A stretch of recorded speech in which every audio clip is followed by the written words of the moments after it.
It's reveal day. Hi everyone. Finally, after many days of work, I'm so happy to share my finished oil painting. Stick around to see a time-lapse progress of the different stages of how to complete an oil painting.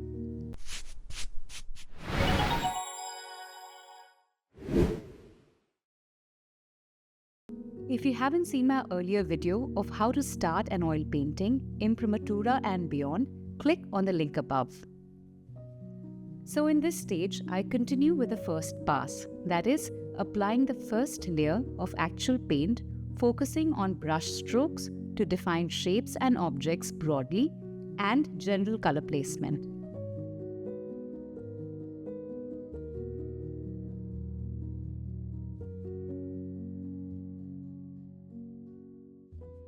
This layer begins to bring the painting to life, adding form and dimension to the blocked-in areas.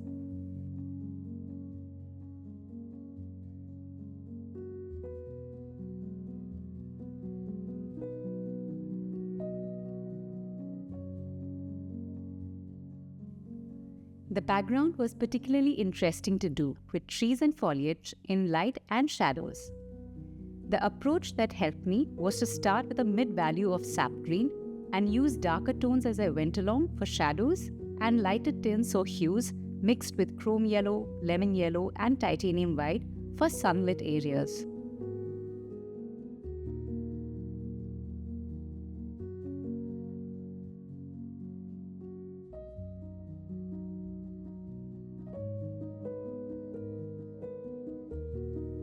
I don't like to mix ivory black with green to form the darker tones, as it would make it look unnatural.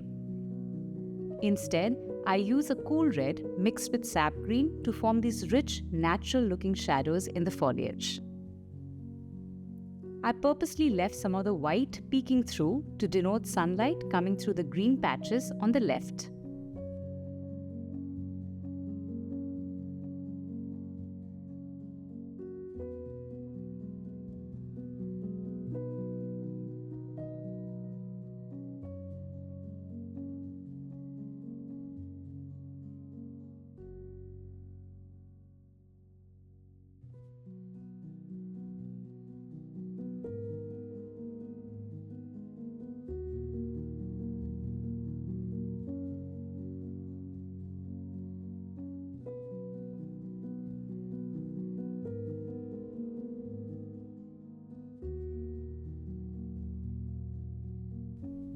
With that, I leave this painting to dry overnight and come back to it the next day.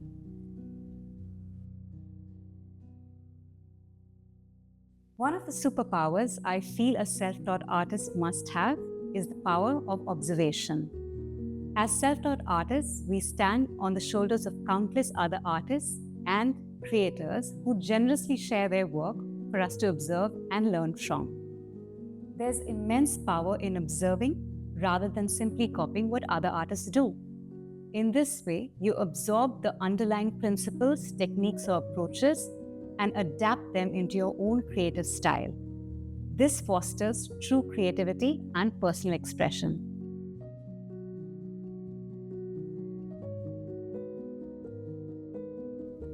Day 4 was the most fun. I got to paint the gladioli stalks in these beautiful colors. I tried to keep the sense of light source intact with lighter tints and brighter hues towards the left side and darker tones for a shade-like feel towards the right. You will see later, using highlights with really light value colors, this effect was even more prominent.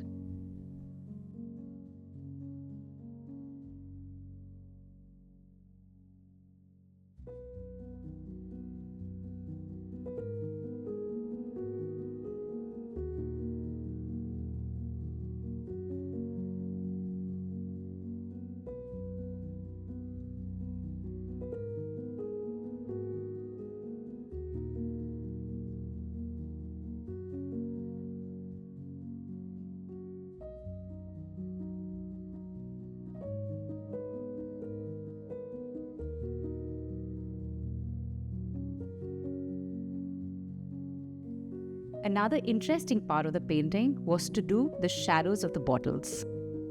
I mixed a mid-blue and a cool red to form a purple-like shadowy hue. And to keep transparency in the shadows intact, I used the fat versus lean approach, which is more oil medium and lesser pigment, to reduce opacity. Considering some of the colors of the bottles and labels, this purple shadow would definitely look more natural versus, say, a grey or a dark grey shadow.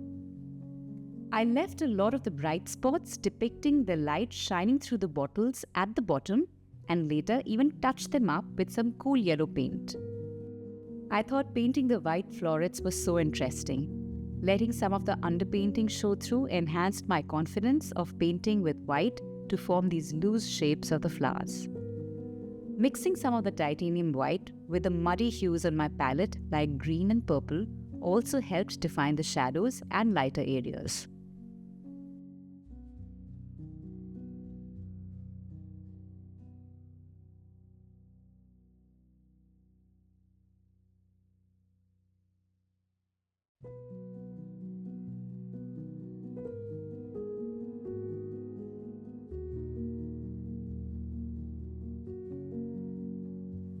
I must have mixed a whole lot of paint combinations to get the pink gladioli stalks to my liking, including magenta, warm to cool reds and yellows with titanium white.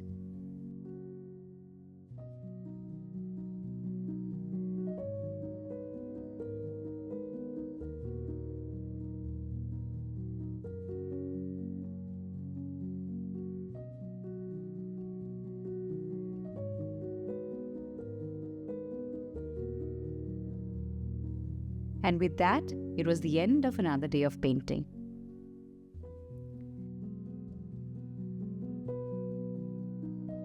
The next few days, I continued to build up depth by adding subsequent layers of paint. Each layer enhances the vibrancy, allowing for more nuanced color transitions and some texture details.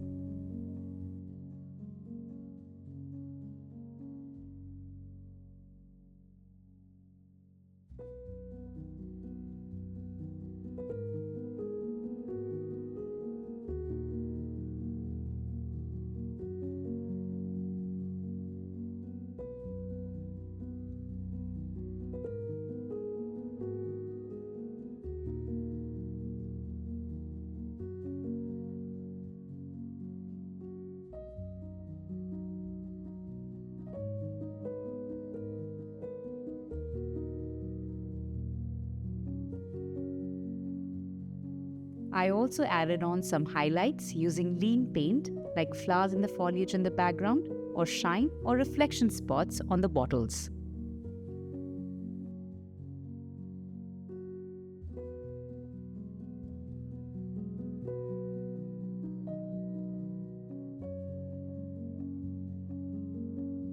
I love finishing a stretched canvas by touching up the sides too as an extension of the same painting.